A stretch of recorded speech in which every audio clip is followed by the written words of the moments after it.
y'all, and welcome back to Mind Your Business with me, Tisa Tierra. So basically, I'm gonna be telling you guys about my streams of income that I feel like any of y'all, you know, can obtain, can do, can whatever. All you need is a little ambition and some organization, and you can get it done. All right, so let's jump right into this. So first and foremost, I have a boutique. Okay, so I have a boutique. My boutique is called Color Me Cute Clothing, and yes, all right, so we have that is something that brings in income, but you have to work for it. If you're going to open up a boutique, it is going to be work. You're going to have to be for most of us, okay, because some people just have the money to do whatever. It's not likely, but some do. Okay, so you're gonna have to be your photographer, you're gonna have to be your model, you're gonna have to be your content creator, you're gonna have to be your customer service person, you're gonna have to be your copywriter. I mean, when I say copywriter, like that's a person that does captions and things like that. You're gonna have to be your own email marketer. You're gonna have to be everything, okay? But I do have a boutique and it does make money, so that is definitely one of my streams of income, right? So another stream of income that I have is helping other people start and grow their own boutique. So I've been in the boutique, or I've been selling clothes for 8 years now, and throughout the course of those 8 years, I can honestly say that I have advice and I have tips and things like that that I deem helpful to other people, right? So yes, I am a business coach. So if there is anything that you know that you're very skilled in, or you would consider yourself an expert or close to an expert, you could definitely be coaching people in that industry. There are people that want to know anything and everything. There are people, you could say you're gonna be a coach and you're gonna teach people how to make perfume. You could say you're gonna be a coach and you're gonna teach people how to grow a YouTube channel. You can be a coach teaching people practically anything that you yourself are good at. You could be a pole instructor. Like, there's so many ways and things that you can do to like teach other people to make money. But if you're going to do so, but the key to doing that, I would say, is going to be you deciding what social media platforms you're going to be on and creating a ton of content. Content is what gets you followers. Content can also be what gets you paid. Content is, in this day and age, content is like very important, extremely important. So if you're gonna be a coach of any kind, girl, get your content together. Get your content together, get your lead magnets together, all of that good stuff, and make it happen, Captain. All right. So my third stream of income is going to be YouTube.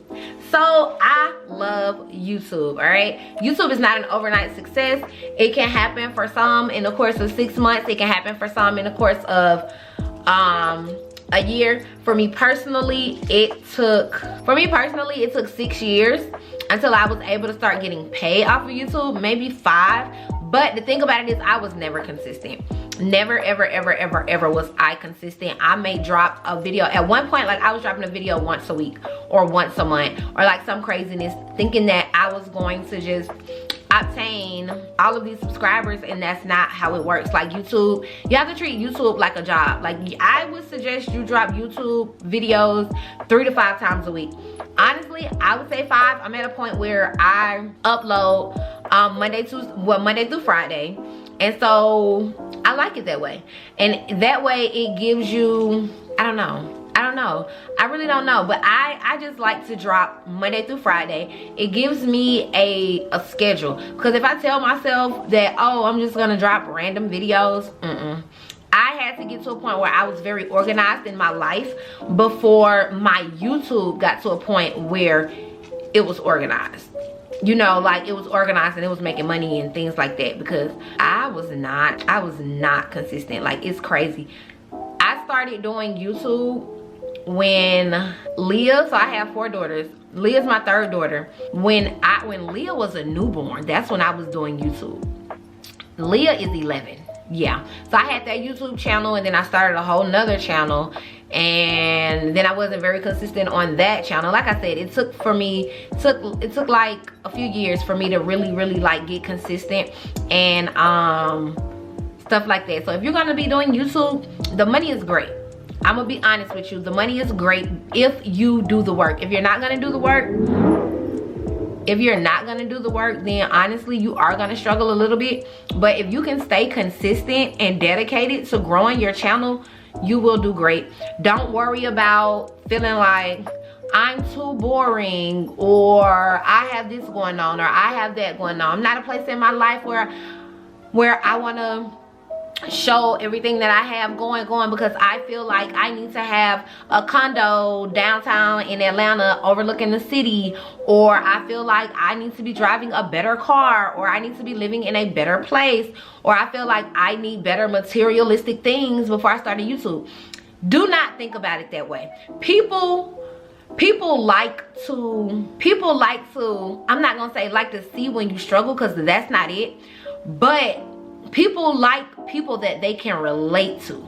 So if you're going through something, there are other people that are going through the same thing or will go through the same thing, and you are probably like a light for them. You know what I'm saying? So no matter what it is that you're going through, I don't care if you are 24 pregnant with your 5th baby, record it. You know what I'm saying? I don't care if you're struggling from job to job, record. Like, we have to get out of this mental mindset of feeling like everything has to be perfect, because no, not at all.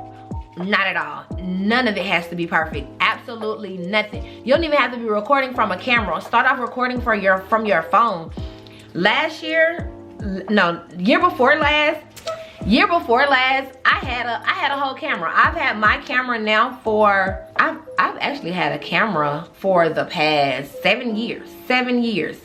And year before last, I was almost, to a certain extent, solely vlogging off my phone. And I had a camera. So don't feel like you have to have a camera. Don't feel like you have to have studio lights. Even though studio lights are pretty cheap. Like, you can get them off of Amazon for like $30, $40. And this is like the big one. Like the studio lighting. So yeah, like, don't feel like you just have to have all this craziness. I do not have the most aesthetically pleasing home. I have a home that looks like I have 4 kids and a dog, and I am a single fucking mother trying to figure this life thing out. You know what I'm saying? And I continue to record. I am not driving a 2022 Benz, BMW, Lexus, Audi, none of that stuff that y'all see these girls and stuff like that driving. No, I have an SUV, a regular SUV, a 3rd row SUV. You understand what I'm saying? So don't feel like you have to be pressured to keep up with this materialistic ass world that we live in, because you don't. Start vlogging where you are. I don't care if you live with your mama. Think about it like this. Let's say right now you're in a crazy situation. Let's just say you're 24, you live with your mom because you had a setback last year or 2 years ago, and you feel like you want to vlog, but you want to wait until you're no longer in your mom's house, right? Don't do that. Start vlogging now. Go ahead and start building your audience now, and let your audience see where you are and where you're going. Like, people, it's good for people to see where you came from. So show the real you. Like, by you saying I don't want to do it unless this, or, to me it's kind of fake. You know what I'm saying? Like, why are you waiting until you have this BS? You know what I'm saying? Like, girl, please pick that camera up, pick that phone up, wherever, vlog your life, edit it, put it out, and keep it pushing, period. Because let me tell you, I watch YouTubers who have the Benzes and the big pretty houses and all this stuff, and guess what? They still get hated on just like everybody else.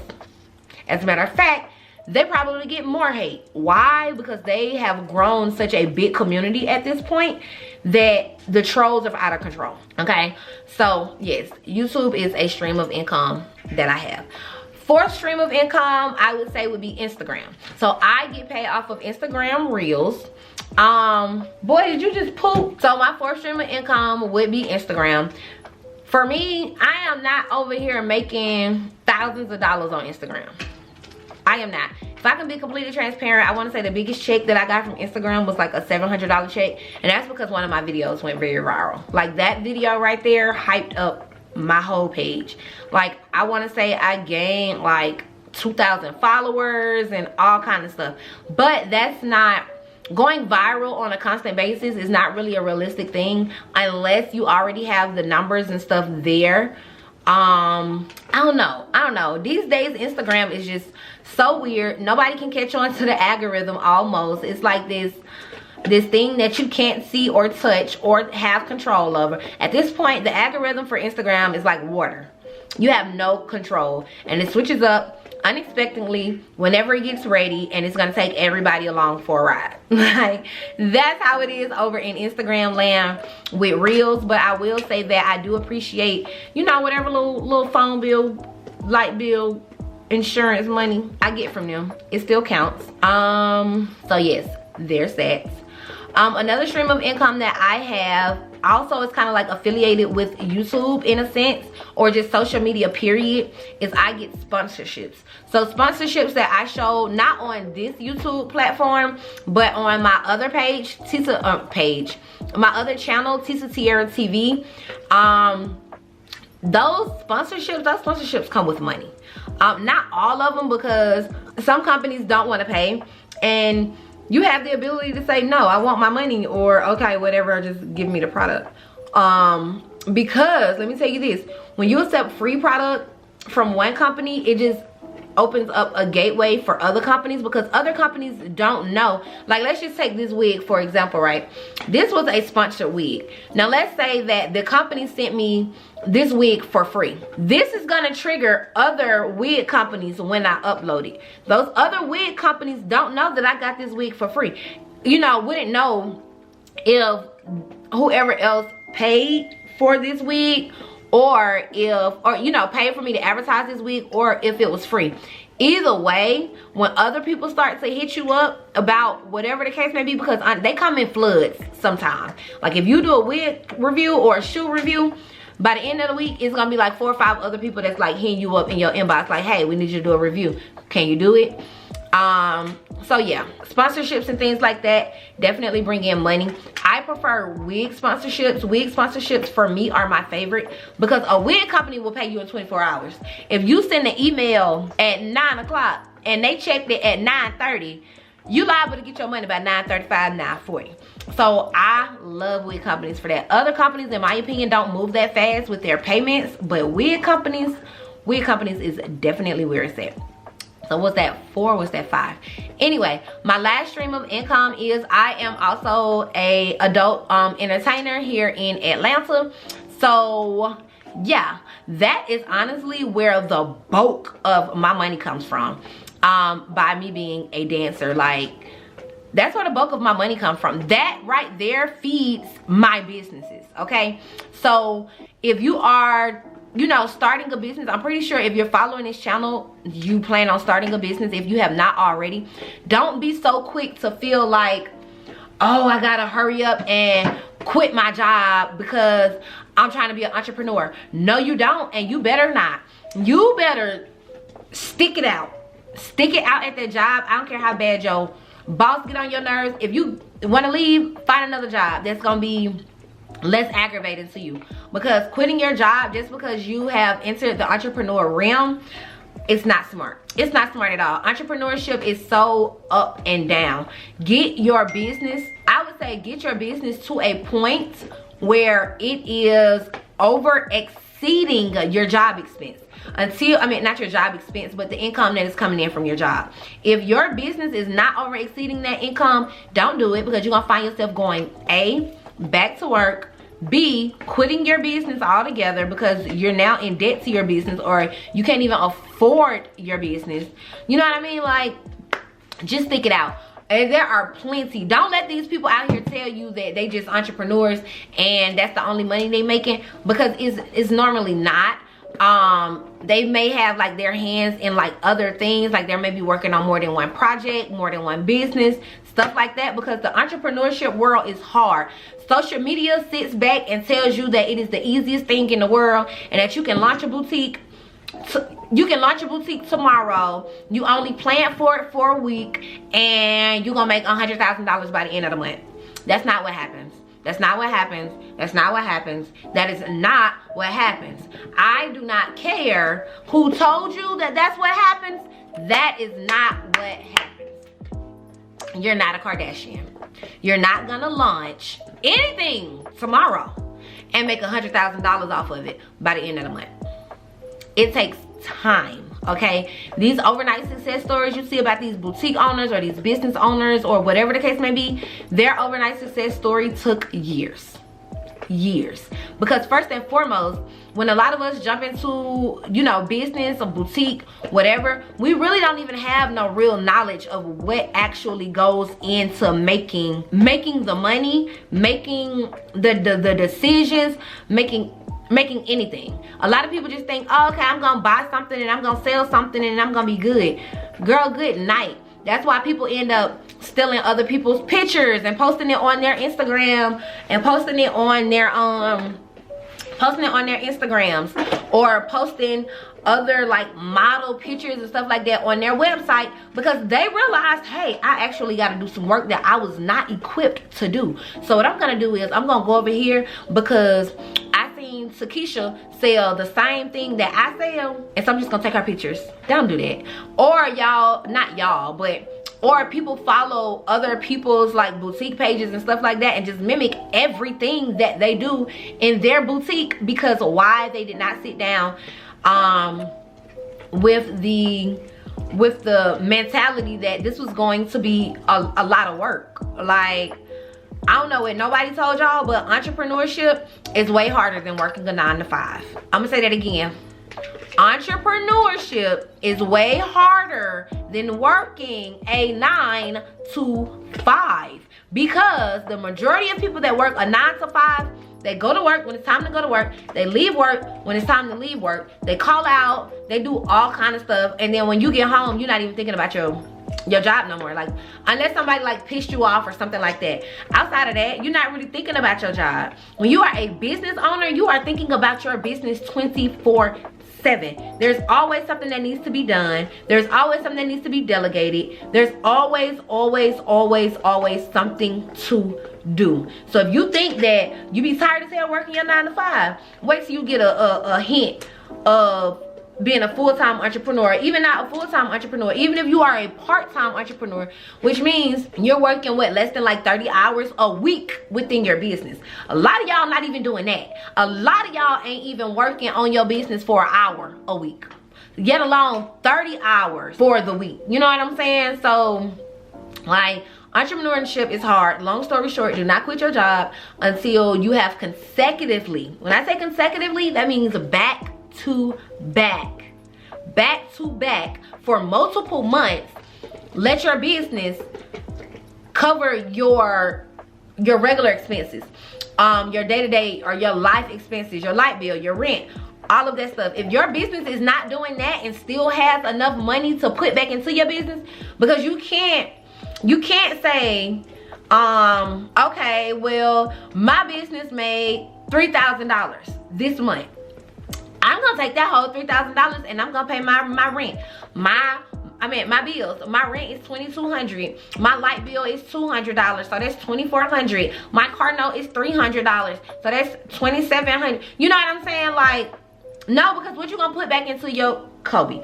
What are you gonna put back into your business? Nothing. Which means next month your business not gonna make $3,000. Because you didn't put nothing back into it. You know what I'm saying? So that means on average, and I'm only speaking for people that live in Atlanta. I don't know what the market is like for rent and stuff like that in other places. If you live in Atlanta, your business needs to be making at least $6,000 consecutively before you can think about quitting your job. $3,000 to go back into the business every month, and another $3,000 so that you can cover the things that you need to cover within your business. So you thinking that you're gonna quit because, oh, you had a little $100 day, a little $50 day, you made a little $75 sale? Nope. And that's probably like quadruple the number if you staying up north or if you staying in California or something like that. People be really out here living in this make-believe ass world because of the things that people put on social media. That is not how life works. It is not. Please do not jump into entrepreneurship thinking that that's what it's going to be, because you're going to be sadly mistaken. You're going to be ready to quit. You're going to be ready to get in the shower and cry and throw all your inventory away because it didn't happen the way you thought it was going to happen. Anyway, those are my, what was that, like 5 or 6 streams of income. What are your streams of income? Yeah. What are your streams of income, if you don't mind sharing? And did you like this video? If you like this video, definitely thumbs up this video. Let's see if we can get this video to at least 30 thumbs ups. So if you've reached this point and it's not 30 likes on this video, go ahead and add to it. And I will see you guys in another video. Bye.